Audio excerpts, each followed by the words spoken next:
Poďme k tomu, keď spomínate, že sa vám strátil kočovný voz. Jak sa to stalo? Najprv mi to v tom 88. načal medveď, dívam sa a Marigotky není včiel. A to je vlastne ten rok, kedy ste nevčelárili, lebo vám ukradli všetky včely. No, tak ako chlapec som sa venoval čmeliakom.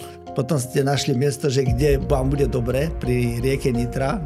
No a tá sa v 2010 vyliala. Môžete povedať, že veľké matky sú dobré matky? Nie. Je pravda, že veľká materská bunka je záruka dobrej, kvalitnej matky? Ani to nie je pravda. Ani to nie je pravda. Priatelia včelári, dnes sa opäť budeme rozprávať o včelárstve, o včelách, o chove včelých matiek a taktiež nahľadíme aj do histórie včelárstva v regióne Hornej Nitry. Preto som si pozval ku mne významného a dobrého dlhoročného včelára a odborníka na chov včelých matiek, pána Milana Priehodu. Pán Priehoda, vítajte. Srdečne vás vítam. Pán Priehoda, som veľmi poctený, že ste prijali moje pozvanie. Ja vás poznám už niekoľko rokov a osobne sa aj takto stretávame. A pre mňa ste taký, by som povedal, alebo vás charakterujem ako známeho včelára na Slovensku a hlavne v tom vašom regióne, kde vy bývate. A bol by som rád, keby ste sa vy tak trošičku predstavili, povedali, že skáďa pochádzate trošičku vašu rodinu a následne by sme potom išli postupne do ďalších takých tém. Ostali by sme pri včelárstve a tak ďalej. Nech sa páči. Tak narodil som sa 16.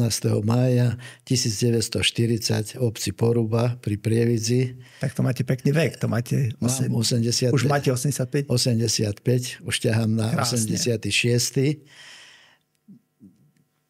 Začínal som včeláriť ešte v Porube, ale potom sme sa presťahovali do Nedožier v roku 1977 a previezol som aj včelstva do Nedožier a tam som pokračoval v tom včelárstve. Tak toto začalo. Čiže vlastne ste v útlom veku v podstate už začínali, no? Áno. A čo sa ešte týka vašej rodiny, možno povedzte, ste ženatí?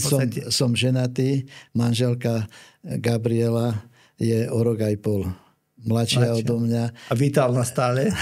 Pracovala celý život na pošte ako vedúca úradu v Nedožeroch. Vtedy po túto poštu patrila aj obec Lazany, Poruba, Kanianka, čiže to bolo Nedožery aj Brezany. Týchto 5 obcí mala 3 doručovateľov, čo roznášali poštu. Áno, áno. A deti, z vašich detí? V 62. som sa oženil. To som ešte nebol na svete. No. Máme spolu 3 deti. Najstaršia Gabriela má teraz 62 rokov. Syn Rastislav má 60 rokov a najmladší Peter, ten má 47 rokov. Tak to je dosť veľký rozdiel tam potom vekový. Áno, veľký rozdiel. Dcera je učiteľka fyziky, informatiky. Teraz robí zástupkyňu riaditeľky v Zemianskych Kostolanoch, ale asi 27 rokov učila v Nedožeroch, ale boli tam nejaké problémy, tak odišla a hneď ju spravili z tých Kostolánov už 4 roky. Tam je. Syn Rastislav je tiež učiteľ, učí na Rastislavke v Prievidzi a syn Peter, ten býva v Kaplnej, to je pri Trnave a pracuje OMV vo Viedni už 12 rokov. Aha. No. A všetci sú vydatí, ženatí? No tak áno. Dcera vlastne, hej. Áno. Vlastne obidvaja chalani sú tiež ženatí. Áno. A vnúčatek máte koľko? Tak dcera mala 2 dcerky. Jedna má 37 rokov, to je tlmočníčka, ruština a nemčina. A druhá Henka, tá je právnička, tá robí Osram Nové Zámky, to je nemecká firma. No, syn Peťo, ten robí v tej OMV-ke, má 3 deti.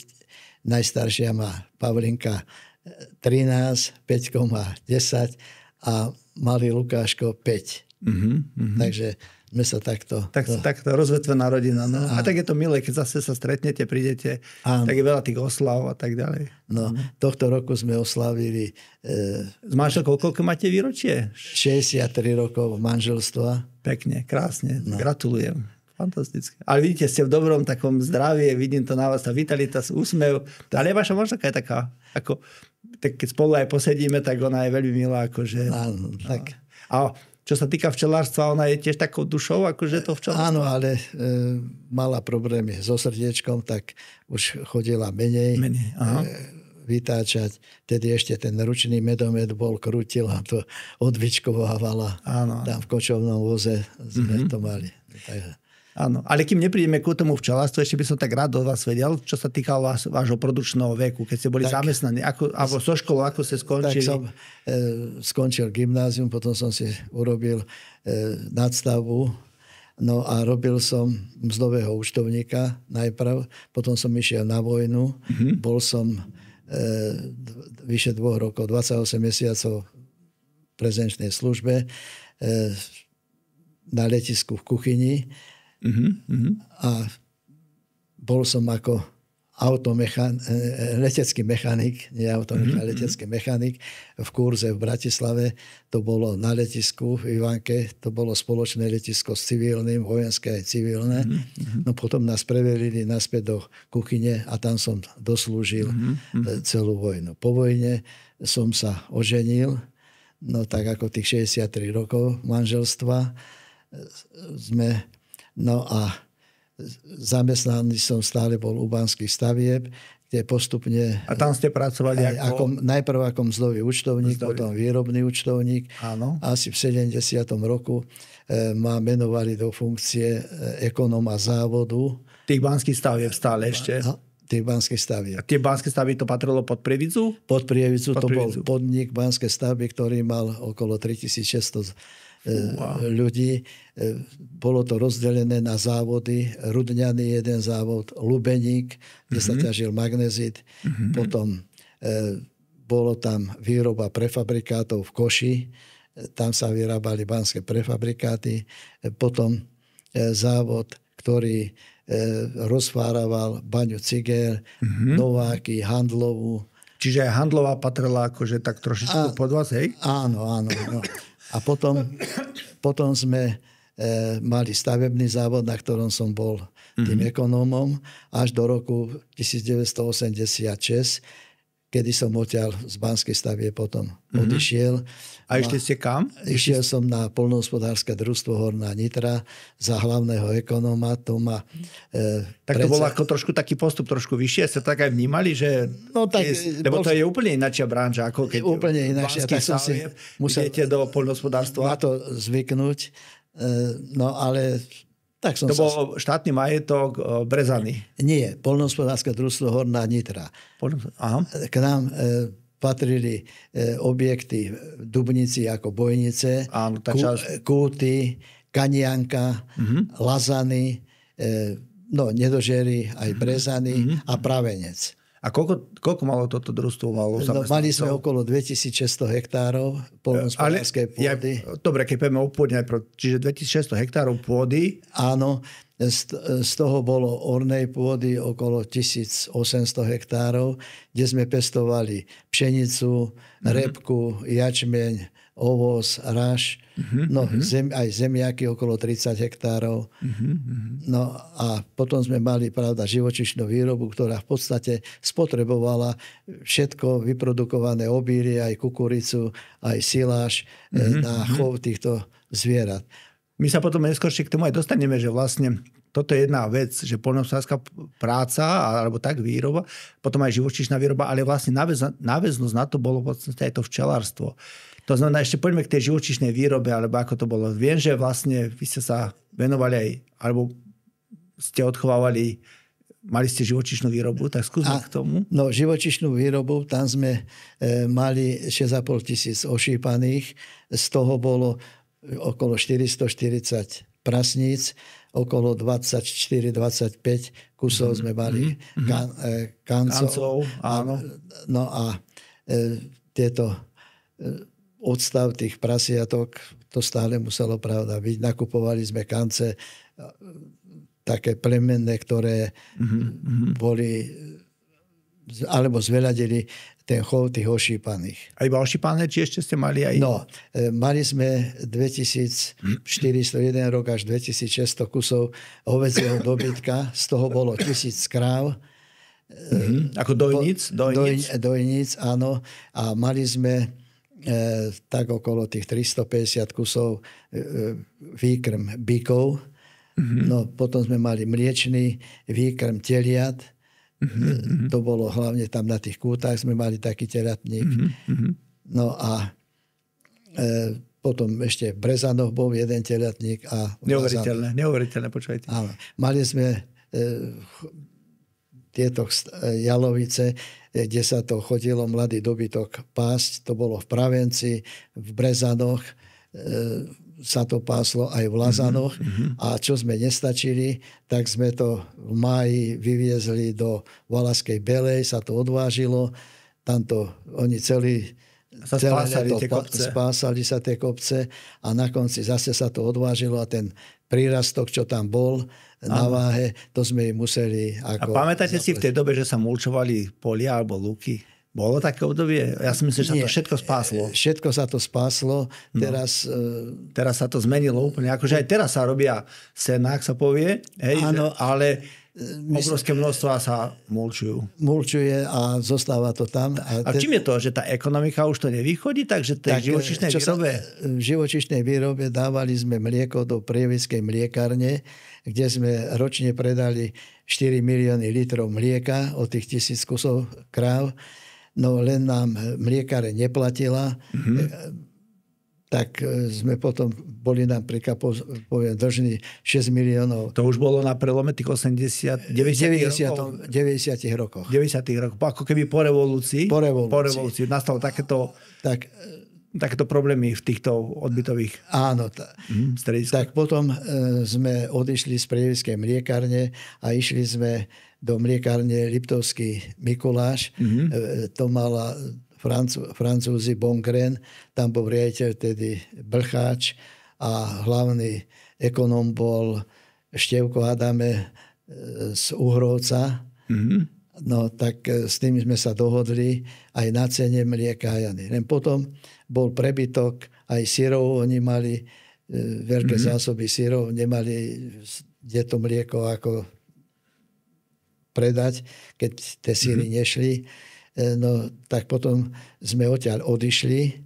Išli sme do Krupinskej mliekárne. To zase bola talianská spoločnosť, ktorá vlastnila túto mliekareň. No a nakoniec tí tiež prestali platiť, skrachovali a zostalo tam družstvu 5 miliónov korún. Neuveriteľné. A doteraz... No jasné, možno, že povedzte, ako obrovská tá výroba bola.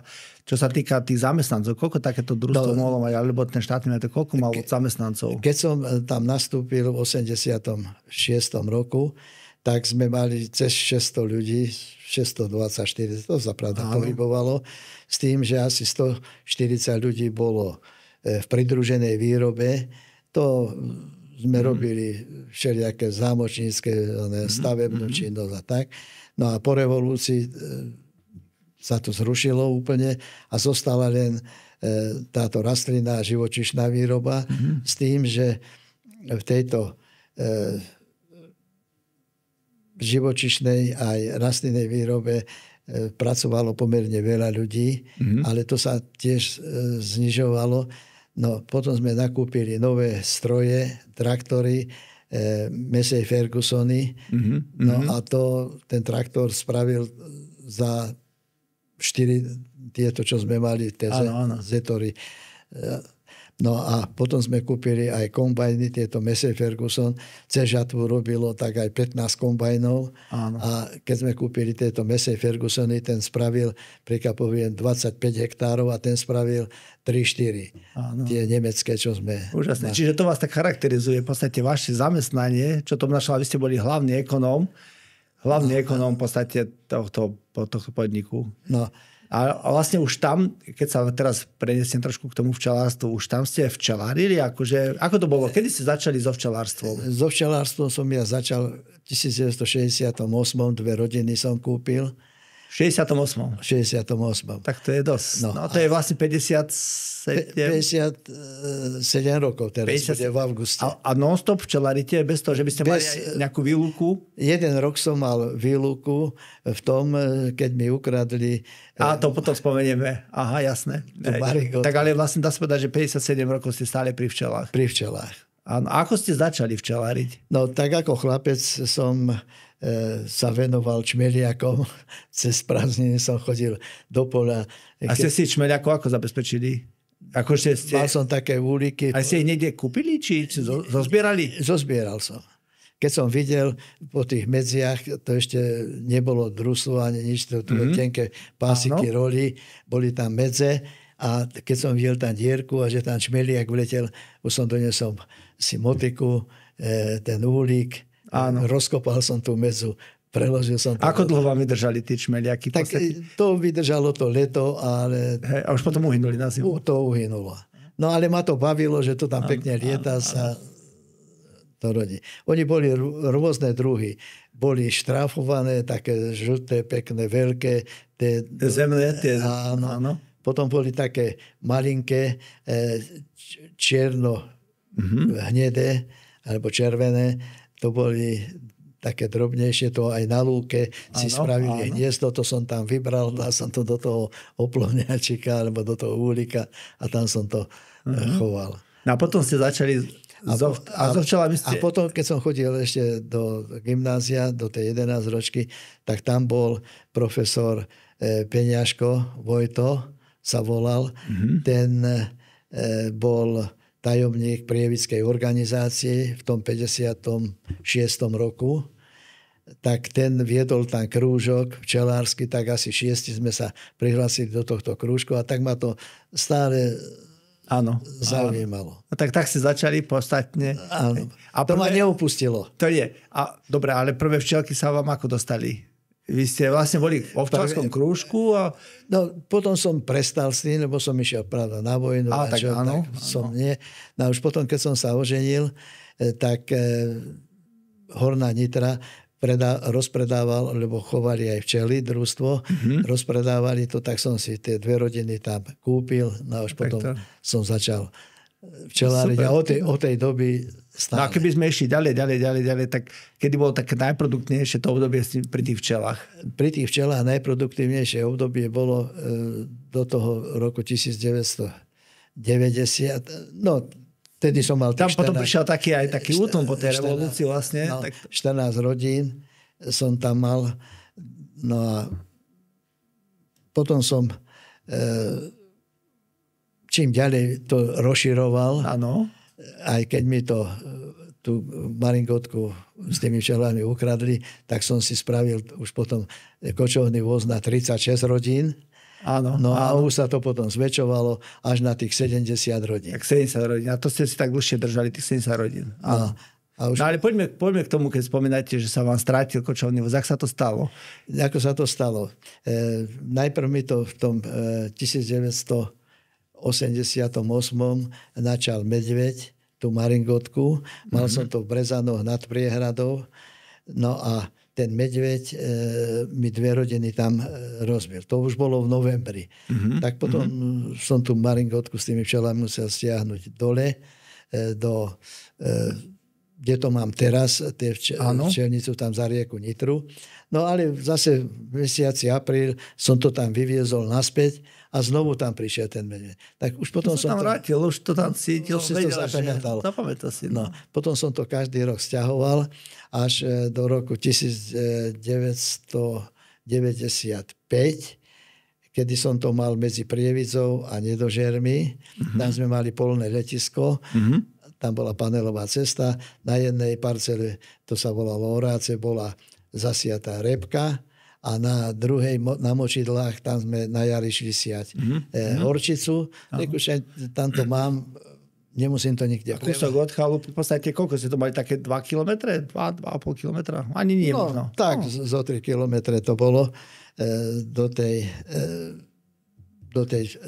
do toho kočovného voza, to sa volalo už Necpalské lúky. No a už som to koncom augusta tam previezol a išiel som to zakrmiť, myslím, to bolo 8. septembra, viezol som tam posledný sirup, však syn mi to tam viezol. Dívam sa a Marinkotky není včiel. No tak sirup musel naspäť zobrať domov. Išiel som na verejnú bezpečnosť, alebo ak sa to volalo vtedy. Žandárom. No, bolo to večer 6 hodín. No, musíme sa navečerať. No, tak sa navečerajte. Tak som tam čakal. A teraz, no, aké výrobné číslo to má? No, ja reku, neviem, však tu nemalo žiadne výrobné číslo.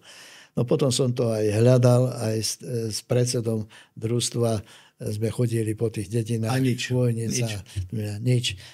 A tohto roku je presne 30 rokov, čo mi to ukradli. A to je vlastne ten rok, kedy ste nevčelárili, lebo vám ukradli všetky včely. No ale potom... Či na rok dá ďalší rok? Konkrétne Svatov otec, už tiež taký starý, mal cez 80 rokov, sťahoval sa z Hornej Vsi do Žarnovickej huty k dcére. Tak tie včely asi 6 si zobral a tieto 3 nechal môjmu svatovi. No a svat hovorí, tak keď ti ukradli, zober si ich. Tak potom som v októbri som to previezol do dvora, tam, kde bývam. No a som to začal rozmnožovať. Sem tam mi niektorý včelár dal nejaký roj. No a nakoniec som to rozmnožil až na tých 70 rodín. No. No ale keď už teraz rozprávame o tom včelárstve, ja viem, keď sme sa rozprávali, si hovorili, že prišli aj také obdobia, však samozrejme, že človek využíva tie znášky, ktoré sú a tak ďalej, ale prídu aj také katastrofy, ktoré sa stali. Možno, že skúste povedať tomu, že, lebo jedna vec, že príde medveď, utekáte pred medveďom, potom príde zlodej, už nie nikam utekať, hej? Potom ste našli miesto, že kde vám bude dobre, pri rieke Nitra. No a tá sa v 2010 vyliala. Tá sa zdvihla? Zdvihla. To koryto to bolo nad normál. To nikdy ešte tak ani nebolo. Tam oproti mne tá trafostanica, tá bola úplne zaplavená.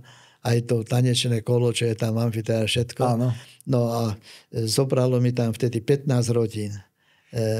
Tá voda odplavila. A tie rodiny ste mali na stojanoch? Na stojanoch tie rodiny boli. Čo bolo v kočovnom voze, to bolo v poriadku. Ale tie na stojanoch, tých 15 rodín, 8 odplavilo a normálne voda to zobrala. A nebolo ich. Normálne ich zobrala. Už ste ich nevideli? Nie. No, nedalo sa ich dohľadať, že kde sú? Pohľadal som to potom, ale tie včely, rámiky, to už bolo všetko zaplavené. Až po týždni som našiel jedni tam, ako končia pašienky, jeden úľ a tam v tom úli ešte boli asi 4 rámiky. Tie včielky tam ešte po týždni žili. No, držali sa tam, no ale tak pravda z toho nebolo. Tak ale to trebalo všetko utratiť. A tie, ktoré boli tam zaplavené do poli plodisk, však to bolo asi 50 cm. A to nebolo, že chvíľečku tá voda tam držala sa asi dlho? Nie, ona nedržala sa. Nie, akože vyšla a odplavila. To bolo tak okolo 10:00 do poludnia, ale už okolo 2:00 po obede už tá voda tam nebola, už som sa k tým múľom mohol dostať. No ale nedalo sa s tým nič robiť, lebo to bolo nasiaknuté, pravda, to... Tak vlastne tieto včely, toto ste utratili. No, a ešte vám tam ostali nejaké včely, ktoré boli mimo také, že ich nezasiahla tá voda? Mali ste tam aj ten ešte nejaký voz? No ten kočovný voz tam bol. To bolo už nový kočovný, ďalší kočovný. Jasný, ďalší kočovný voz. Áno, to už... A neobjavilo sa vám tam zápenatenie náhodou? Nie, zápenatenie. Problém bol v tom, že tie bunky, ktoré boli zaplavené tou mulinou, tým nánosom, tam už tá včela to nevedela vyčistiť a nevedela už tam položiť vajíčko, ani nektár, ani nič. Áno. Tak som to musel na jar všetko povymieňať. No a takto som sa zbol. Potom zase, už keď som mal aj tých 70 rodín, už tam prišla zase výchrica, to bolo smršť o 6 rokov neskoršie. To lámalo tam tie stromy, všetko a to poprevlácalo mi aj tie plemenáče, aj úle. Ráno som prišiel, ak som nadvihol ten rámik, včely štípali už, lebo tie boli suché pod tým, tie vrchné tie boli namočené. Áno. No. To bola taká smrť, jednému tam aj z domu zobralo krv, tá výchrica. To tak prišlo vtedy. To sú nepríjemné veci. Tak. Takže takto som dopadol zo včelárením. Dobre, časom sa porozprávame trošičku ešte aj ku chove matiek, ale ja by som ešte stále ostal v tej Prievidzi, čo sa týka možno aj také histórie toho prievidského regiónu Hornej Nitry. Horná Nitra, vlastne ten pojem Horná Nitra znamená, skúste to tak vysvetliť, čo to je, lebo my vieme, že v podstate Nitra pramení niekde, u nás, v podstate v tejto oblasti na druhej strane pod Reváňom a vlastne postupne sa vlieva, ide cez Nitru a vlieva sa až do Hronu. A táto vrchná časť od Prievidze alebo okolo Prievidze, to sa volá, že Novák hore v podstate. To je vlastne horná časť, čiže Horná Nitra. Áno. Horná Nitra. Tak tam boli problémy aj v tých 50 rokoch, keď postavili elektráren, tie nízke komíny. Áno. A tú dolnú časť, tam čo sa týka Bystričany, Oslany, Horná Ves, arzen z toho uhlia. To vlastne bola tepelná elektráreň a tam sa spaľovalo, tak sa hovorí, že trošku to nekvalitné hnedé uhlie. A vlastne v tom popolčeku. A vozili aj z Poltára odtiaľ to uhlie. A tam sa hovorilo, že v podstate bol to aj arzen, aj sír, aj toto všetko to dopadalo a vlastne je to s tým spojené, že ja som v podstate, čo som sa dočítal, taký nejaký zápisko, že okolo 90% včelstiev dokázalo, to uhynulo v podstate. Nebolo možné včelariť. To aj celé včelstva, aj v tej Hornej Vsi, konkrétne Svatkin, otec bol riaditeľ školy v Hornej Vsi a včeláril tam a nebolo možné včelariť. Nebolo možné. Až potom, pravda, keď sa ohradili aj včelári, aj poľnohospodári, tak sa postavili vyššie komíny a ten arzen išiel ďalej. To zachytávanie prišlo až... Bolo to napríklad zdravé škodlivé aj pre ľudí? Ako podpísal sa to na zdraví ľudí? Tak ľudia vyprávali o tom, že je to škodlivé aj pre ľudí, ale nejaké záznamy alebo také niečo. Rozumiem. Neviem. Dobre, keby sme ešte išli hlbšie do tej minulosti, tak Prievidský región bol známy tým, že u vás pôsobil v podstate významná včelárska osobnosť, to bol doktor Koloman Novácky. No, on sa narodil v Tvrdošíne, ale on bol v podstate veľmi taký vzdelaný človek, ambiciózny a tak ďalej a v Prievidzi časom si otvoril advokátsku kanceláriu. On bol taký a on nejak precítil to včelárstvo a tak postupne to s ním išlo a tak ďalej. A on, keď nechcem ako moc hlboko do tej minulosti, ale v rámci tej vojenskej arbitráže, keď sa vybudovala včelárska paseka, na ktorej sa on veľmi podujal v Kráľovej Prísenci, tak počas druhej svetovej vojny toto územie pripadlo Maďarsku a on si videl, že je problém, tak uvažoval nad tým, že akým spôsobom zachrániť tú včelárskú paseku, tak povedal, jedine ju musíme presťahovať. No tak hľadal lokalitu a našiel lokalitu v tom regióne, kde on žil, v Prievidzi. To bolo ešte predtým, ako boli postavené v podstate tieto elektrárne. To znamená, že aj spaľovanie tohto hnedého uhlia Prievidská oblasť, región bol veľmi dobrý, vhodný napríklad na včelárenie, bola včelia dobrá pastva. Tak sa to opisuje, preto vlastne tie včely stiahnul ku Prievidzi a tam do tej oblasti púšť, kde bola, tak tam založil novú včelárskú paseku. Neviem, vy tak trošičku... Vy ste sa asi nestretli nikdy s Kolomanom Nováckym? Osobne nie. Nie, lebo on zomrel v nejakom... Ja som pozeral v nejakom 68. roku. Tak v tých rokoch. No, niekedy v 70. roku. Tak nejako zomrel, ale predsa len, tak ste boli výrazne ešte mladší v tej dobe. No ale to chcem povedať, že potom vlastne prišla táto katastrofa. Aj jemu unili všetky včelstva.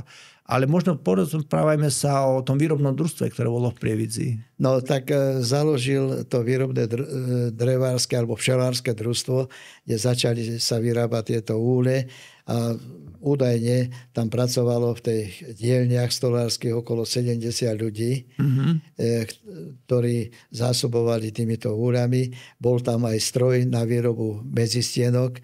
Včelári doniesli vosk, oni mu vyrobili tieto medzistienky tam, no a takto to tam fungovalo. Už potom to včelárske družstvo začalo tak rozširovať tú výrobu, ale vždy sa to volalo včelárske družstvo, s tým, že začali vyrábať aj nábytky a tieto nábytky vyrábali aj na zákazku, kto si dal ako spraviť. Takže dobre to išlo a sa to stalo také ako podielnické včelárske družstvo. A možno treba povedať, že potom už na konci vedenie Slovenského zväzu včelárov asi keď videlo, že už to je neudržateľné tam, tak odpredalo tie priestory, všetky tie priestory a vlastne zakúpili v Bratislave na Svrčej. To sa týka Paseky Púšť. A môže byť. Čiže to znamená, tá bola predaná Bani Cígeľ. Áno, Baňa Cígeľ. A za tú paseku, včelárskú paseku kúpili na Svrčej. S tým, myslím, že v tej dobe bol predseda Slovenského zväzu včelárov Čavojský. No a potom aj tie priestory, ktoré boli toho výrobného závodu, tak aj tie sa odpredali asi pravdepodobne.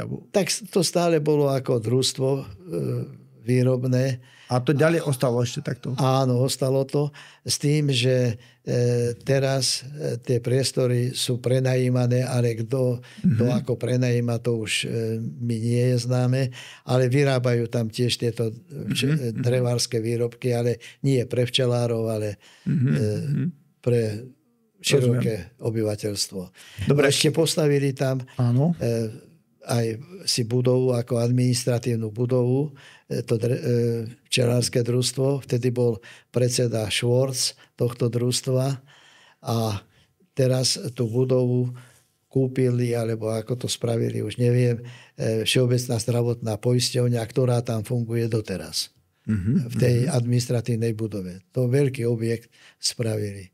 A keď sa spýtam napríklad, čo sa týka včelárenia ako takého výnosov, ako hodnotíte tú oblasť, kde ste vy? V podstate, aké tam znášky, z čoho ste tam mali? Tam sú väčšinou kultúrne plodiny z kultúrnych? Áno, najlepšie znášky bývajú z repky, ale aj z ovocných stromov.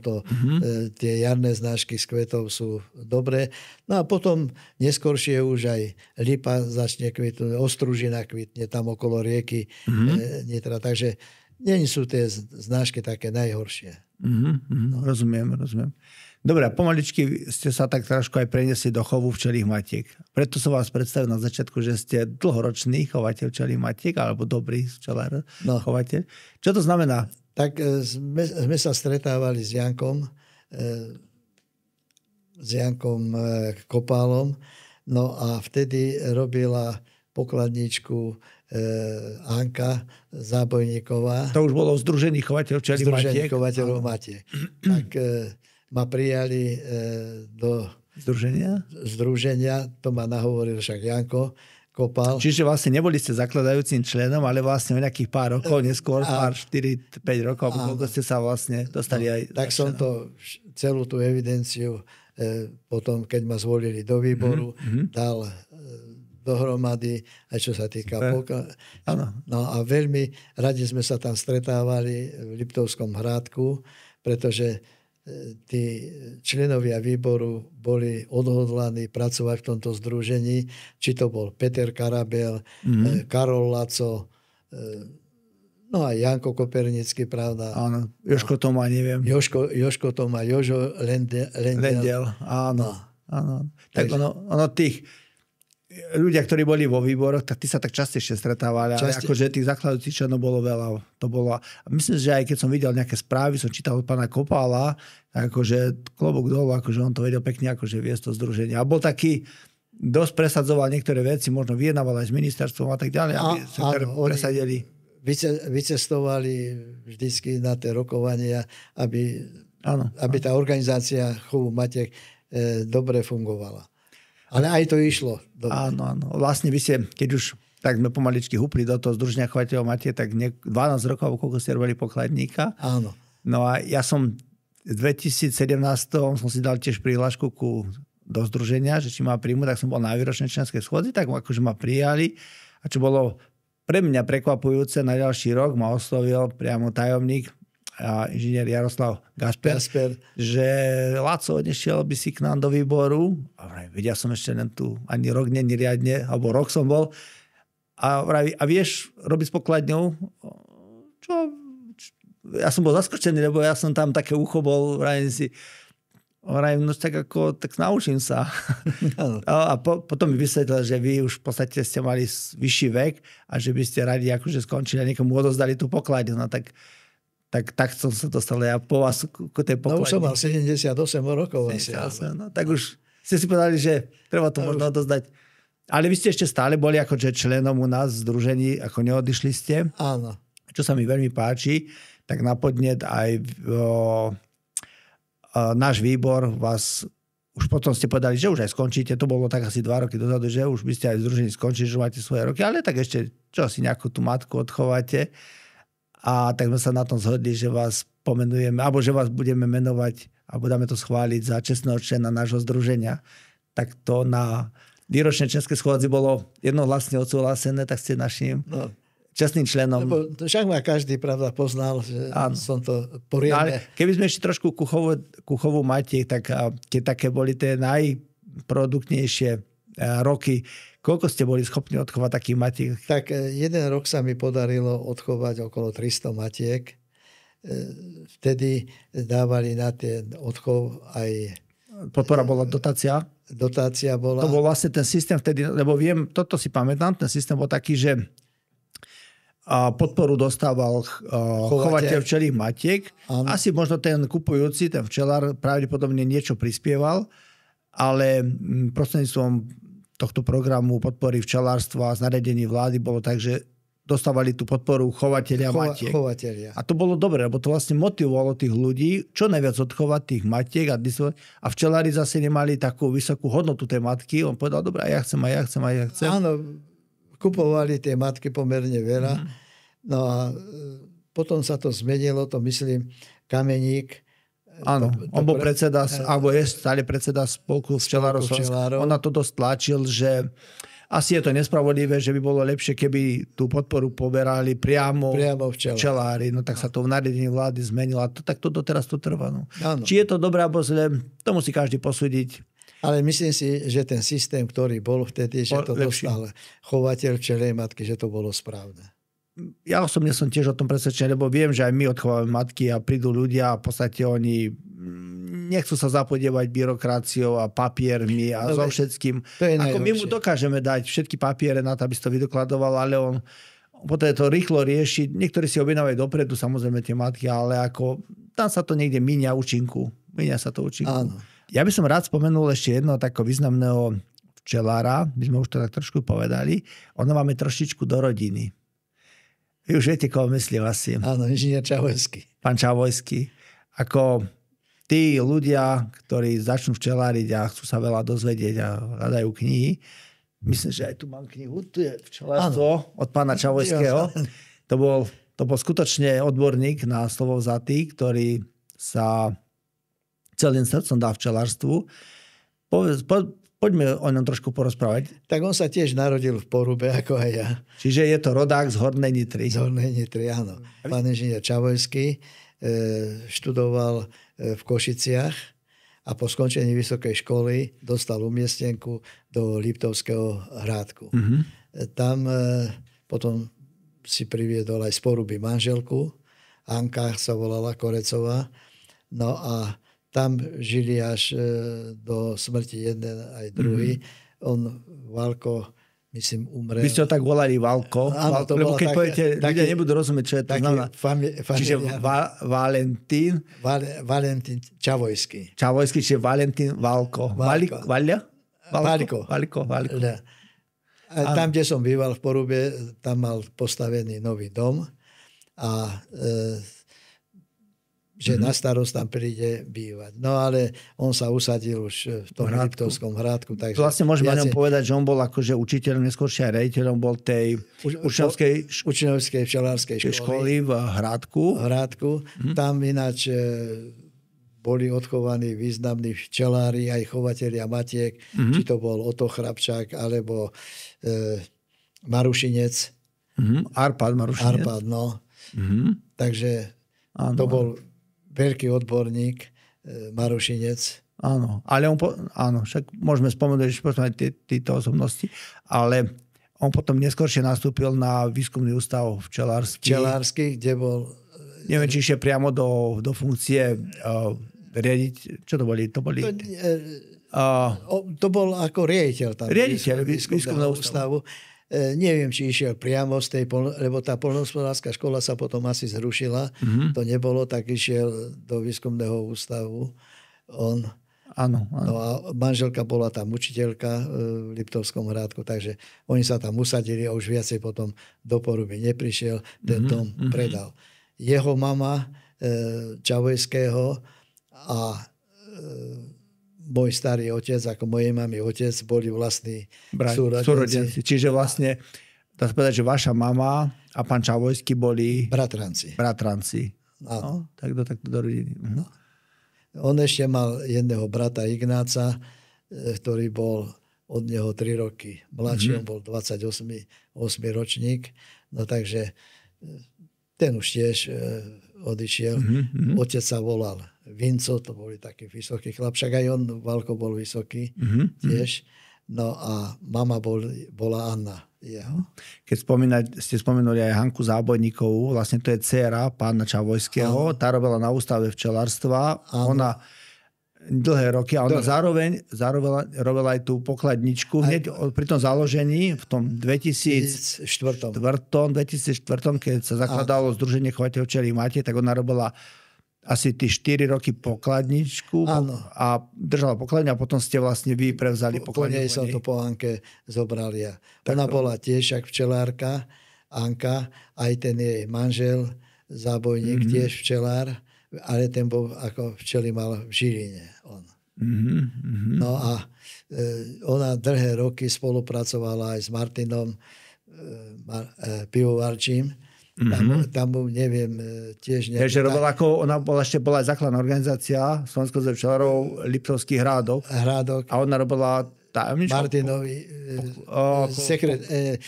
tajomničku. Tajomničku Anka robila. Aha, tak to bolo.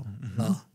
A spomenieš pár takých mien z tých chovateľov včelí matiek, na ktoré sme spomenali pána Arpada Marušinca, Batorové Kosy. Áno, v podstate ten bol taký v podstate veľký chovateľ včelí matiek. Veľký, aj celkové včiel. Aj čo je zaujímavé, málo kto to asi vie, to som ani nevedel, že Batorové Kosy, to sa v minulosti volali Vojnice. A on vlastne odchoval líniu Vojničanku. Mal som ju. Mali ste ju. Áno. On bol môj ročník, Arpád. Áno. 40, takže sme sa dobre takto. A potom ešte možno niektorí tí mien, ktoré tam boli. Skúsme spomenúť Joška Tomu. Joško. On je váš ročník, mám taký dojem. Áno, Joško je môj ročník. A to je zaujímavé, že on je stále aktívny. Počúvajte, on je tak, lebo ešte teraz do marca, vo februári, v marci sme mali výročnú členskú schôdzu, tak ešte bol na výročnej členskej schôdze, ale už potom povedal, že už asi by aj skončil, lebo už zistil, že už je tam asi najstarší a tak. Ale počujete, on je stále včelárom ešte vo veľkom.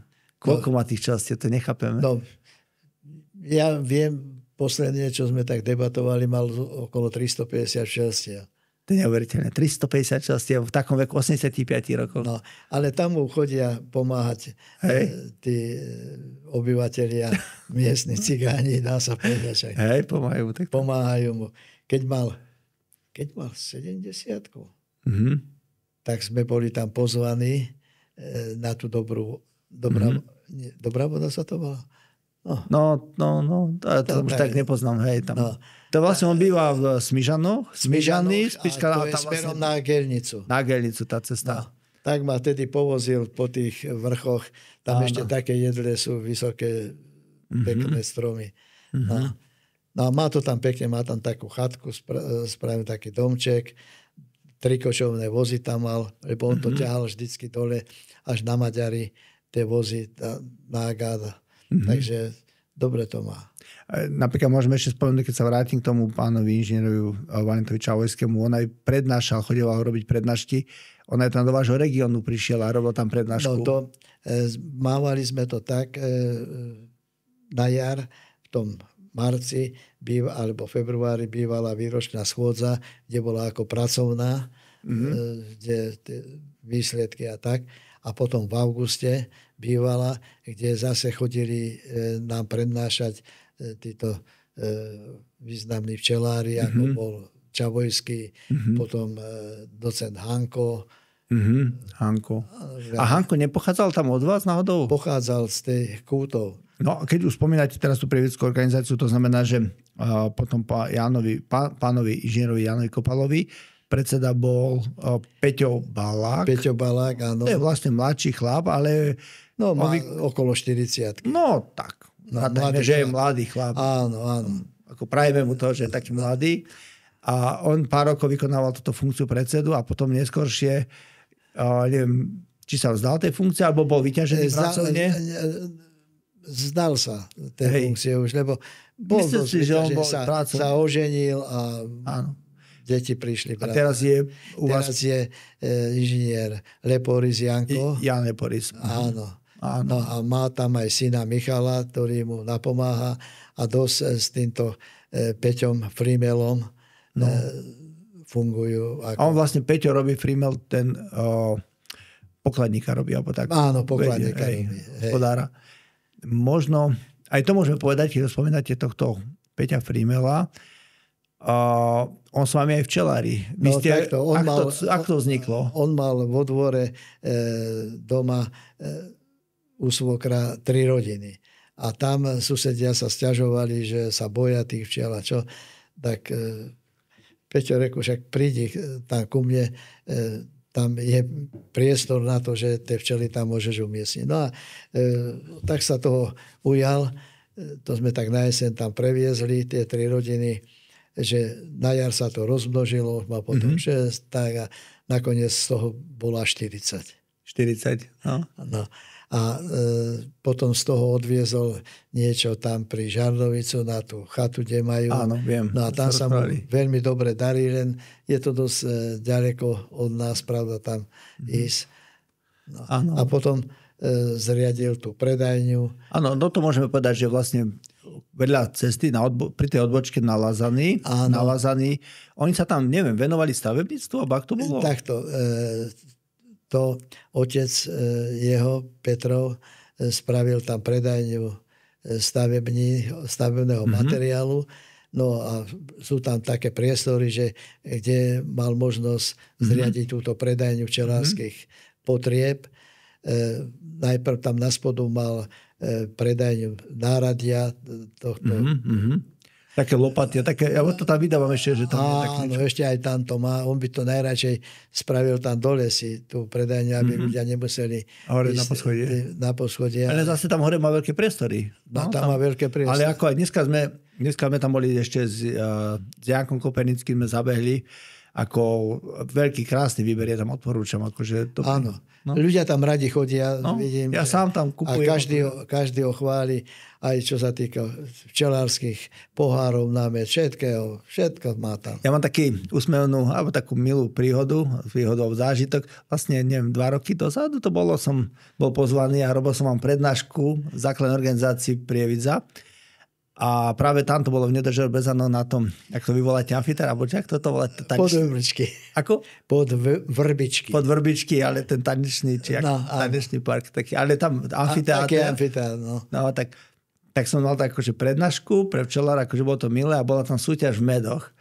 A bolo tam, ja neviem, možno 12-13 medov vyložených, akože a Janko Leporis vraví, však donesie aj tým, tak však zoberiem od nás fačkov a med. A vyhrali ste prvé. A vyhral som prvé miest. A vy ste boli druhý. No. Tak dúfam, že sa na mňa nenevať, že som mal dobro. A vtedy som Peťa Frimela spoznal, lebo vlastne on bol pokladník a ešte mi dával podpisovať, že som cenu prevzal a tak ďalej. A vlastne on bol ten sponzor, ktorý dával. To bola taká krásna nerezová nádoba na med. No, tak vidíte, tak svet je taký malý, tak sa takto spozná. A mne sa to strašne páči, že takto po regiónoch človek môže ísť a spozná rôznych ľudí. No, ináč to človeku veľa dávalo, a ešte keď som bol pomocník s veterinárnou službou, tedy to neboli asistenti, ale to bol pomocník veterinárnej. Okresné veterinárnej služby, nie OVS. No tak. OVSky. Neboli to ešte? No tak asi. to bolo. A všelijaké školenia tie sme mávali ako s touto veterinou. No ale hovorím, že to bol pomocník s veterinárnou službou. Tak. No. Možno ešte môžeme spomenúť, čo sa týka celkového Slovenského zväzu včelárov. Vy ste boli aj v UKRK, to je tá Ústavná kontrolná revízna komisia. Áno. Určité obdobie. Jedno obdobie ste boli štvoročné? Jedno obdobie 2004 až 2008. Som tam. Čiže, no, vtedy bol... A to vlastne ste boli ako člen za Trenčiansky kraj. Áno. Trenčiansky kraj. No to som bol tam ako zvolený do tejto funkcie. Vtedy sa stal predsedom kmeť, to bolo z Banskej Bystrice, ale ten asi po pol roku, alebo ako sa zdal toho. A predsedom sa stal Miro Staško. No a vtedy v tej revíznej komisii bol Gabo Foťko, potom Oravec, to bol z Pezinka, Oto Chrapčák. A už ani ja to tým nepoznám. Nespomínam. No predsedom bol Ľudo Gál. Áno. No a podpredseda bol Hovorka. Ale poďme ešte teraz trošičku ku tomu včelárstvu. Ja by som ešte tak k tomu odchovu včelích matiek. Som povedal, že sme sa rozprávali trošku o vás, o rodine, o histórii, ale k tomu chovu matiek. Čo to všetko obnáša? Povedzte nám, ako by ste vy napríklad odporúčili ľuďom, lebo je nás veľa včelárov po Slovensku, aby... No? Keď som mal, prikapujem aj tých 70 rodín, tak som potreboval nové matky povymieňať. Ja som nedržal dlhšie tú matku, ako to je 2 roky maximálne. Napríklad teraz som ju osadil do toho včelstva, na budúci rok ešte bola, ale už na ten ďalší rok som to vymienial. Takže to ma tak viedlo k tomu, aby som to mohol pretože tie mladé matky predsa len sú výkonnejšie, aj na jar sa rýchlejšie rozkladajú a všetko. Ale nie je taká tendencia, že sa roja tí včelstva. Áno. No, a zakladali ste si na takej kvalite tých matiek? Akože... Áno, no, vždy som vyberal také matky, ktoré najviac tá rodina doniesla, z tej som odchoval, ale tak som kupoval aj tieto matky. Inseminované? Inseminované od Janka Páchnika, však tomu chodieval inseminovať Janko Kopernický, Páchnikovi. No a potom, pravda, som od Vlada Sokola a od toho som najviac tieto matky. No potom, čo som mal aj matky, keď boli v tom Slovinsku, Peter Karabel, Gasper, aj Janko Kopernický a Janko Kopal, tak sa mi dôšli nejaké tie matky aj z toho Slovenska. Tá Sivka Slovinská. Áno, oni tak pomenujú, že Sivka. Ja som sa práve pýtal na to aj Janka Kopernického, že prečo Sivka? Prečo Sivka? Že či je vlastne tá včela, lebo máme stále jedno a to isté plemeno. Áno. Ale on tvrdí, že tá slovinská matka, alebo včela, slovinská, že je viacej šedá. Že my ju takú šedu nemáme, že my ju máme skôr takú hnedu. Nie, že tmavú hnedu, nie, takú hnedošedu možno. Áno. Ale tie parametre, tie morfometrické merania ukazujú, že to presne to isté plemeno, ako toto je alpský typ a my máme skôr taký ten karpatský typ. Áno. Karpatský typ, čiže Tatry, toto všetko, to sa po Ukrajinu ťahne. No. A potom som tiež špekuloval, čo sa týka týchto vúčiek, tých Ukrajiniek. To som ešte v tých rokoch 70. Od toho pána Poliaka z Vyšehradu, on bol lesák, kúpil. To boli tiež tieto vúčka dobré. Potom mi aj Gabo Foťko poslal nejaké tieto vúčka. No ale z toho som sa nejak zriekol. No a čo sa týka, asi to bolo v 75. som kúpil Rakúšanku. Sklenárku či Zingerku? Zingerku. A to od jedného chovateľa tam z Polusia. On mal pravenci včely. No tak to som začal. A sa vám pozdávali, že lepšie boli tam trošku? Rozdiel? Ani sa mi to nezdalo tak. Ja si myslím, že my máme na Slovensku vlastne toto, čo vlastne tvrdil kedysi aj pán doktor Koloman Novácky, on akože bol výhradne proti tomu, aby sa cudzia krv donášala. To tak bolo. Ako nehovorím, že v rámci plemenitby nie je to zlé, ale akože dovážať a krížiť. A on vlastne v tej dobe, to boli vlastne 30., 40., 50. roky, tak on na to upozorňoval, že aby nemali tie včely žlté tergity. Áno. A to zoberte si, že to oni vtedy vnímali, že tie včely sa ináč správajú. Možno povedzte, ako to je s tým odchovom tých matiek, že kedy vy viete, že napríklad táto matka bude dobrá. Alebo viete, lebo musíte mať aj vy nejaký taký cit, že už nejaké príznaky musia byť, že či bude alebo nebude dobrá matka. Tak už to vidím aj v tom oplodňačiku, koľko razy, ktorá je dobrá tá matka, aj ako zakladie ten plastik, pravda, že tam nevynecháva nejaké medzery. A potom, keď to včelstvo aj v tom oplodňačiku si vie udržať zásoby toho medu, áno. Také vence, pravda, keď si spraví, tak to vidím, že tá matka bude dobrá. Ale ktoré tie zásoby minú a nemajú tam nejaké zásoby aj z toho krmiva, čo im dám, to cukromedové cesto, tak tam sa mi môže to byť tým, aby na vysvetlenie, to znamená, že ja keď chytím, otvorím ten oplodňačik, vyberiem tie včielky von, vidím na tých plastoch, je to vystavané, a keď vidím, že to je suché, že tam nemajú nič a tá matka tam už chodí, kladie tam a sa tam trápi, to znamená, že tie včely po tej matke nebudú dobré.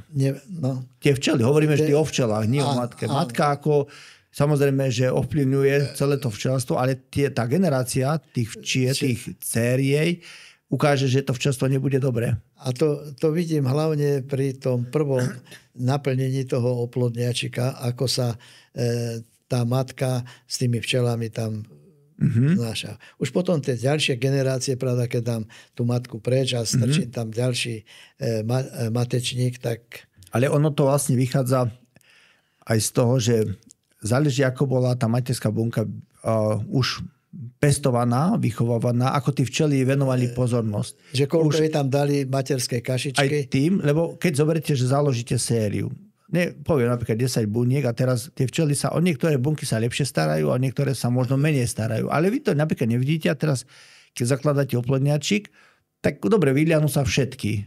A teraz ich osadíte a teraz tie, ktoré sa dobre starali, ktoré dobre vyhrievali, jedno z druhým, možno aj vykrmovali a tak ďalej, tak tie matky vlastne tým silným feromónom pôsobia na tie včely, ktoré im tam dáte, tie mladušky, a tie spôsobia to, že urobia pekné zásoby. Čiže ak hovoríme o tom, že vy pozrite do oplodňačika alebo do plemenáča, pozrite, že majú pekné zásoby, to je vlastne sila feromónu v matky asi. Matke. Koľko razy napríklad, keď aj tá matka sa vyliahne, tak ešte po tej matke, po tom vyliahnutí, zostane tam... V tej materskej bunke tá kašička. Aj toto sledujete? Dávate na to pozor? Že napríklad, keď... Dívam sa na to... že ako ju krmili. Áno. No a zaujímavé je, že koľko razy aj menšia matka je kvalitná, kladie vajíčka intenzívne, a je aj veľká a je lenivá, dá sa povedať. Ale to sa preto pýtajú včelári, že či veľké matky, že či máš veľké matky alebo malé matky. No, to je to. Môžete povedať, že veľké matky sú dobré matky? Nie, nedá sa to tak povedať. Nie, to sa nedá. Keď to vy poviete, už máte nejaký ten rok? No, to sa nedá povedať. Koľko razy taká krásna matka veľká je a nekladie dobre. Spraví medzerovitý plod. Je pravda, že veľký matečník, neviem, či to správny výraz, veľká materská bunka je záruka dobrej, kvalitnej matky? Ani to nie je pravda. To nie je pravda, pretože aj malá tá materská bunka, keď je menšia, sa narodí aj pomerne slušná matka väčšia. Ja by som tak trošku v závere už, ja tu mám pre každého mojho hostia, ktorého si pozvem, keď máme reláciu o včelých produktoch a sme trošku cestou medu. Cestou medu by sme chceli akože navodiť ľudí, záujemcov, aby začali včeláriť, aby sa naučili včeláriť, a takisto ľudí naučiť, aby my nechceme bojovať proti obchodným centram a supermarketom a iným medom. My chceme naučiť ľudí, aby zistili, že máme v okolí, po celom Slovensku máme dobrých včelárov a títo včelári snažia sa produkovať med. A tí včelári nemajú ako pokaziť ten med. A toto je kvalitný, dobrý med od včiel, čiže aj vy ste včelár a neviem, či sa to patrí včelárovi, ale chcel by som vám podarovať takýto kvalitný náš med. Ja donies. A to zase, keď ja budem u vás. Dobre, ale tak ešte raz, to je také poďakovanie, že ste prijali moje pozvanie a som veľmi potešený, že ste prišli, že ste sa tak, jak by som povedal, srdcom vyložili ľuďom. Povedali ste vlastne skoro všetko o sebe, ak nie všetko. A minimálne tí včelári, ktorí sú vo vašom regióne, ktorí vás poznajú, tak vás takto lepšie trošku mohli spoznať a ostane to v pamäti ľudí ešte na niekoľko rokov. Tak pán Príhoda, srdečne vám ďakujem, že ste prijali pozvanie a prajem vám pevné zdravie do budúcna a ešte s tými včelkami nech sa vám darí. Ďakujem.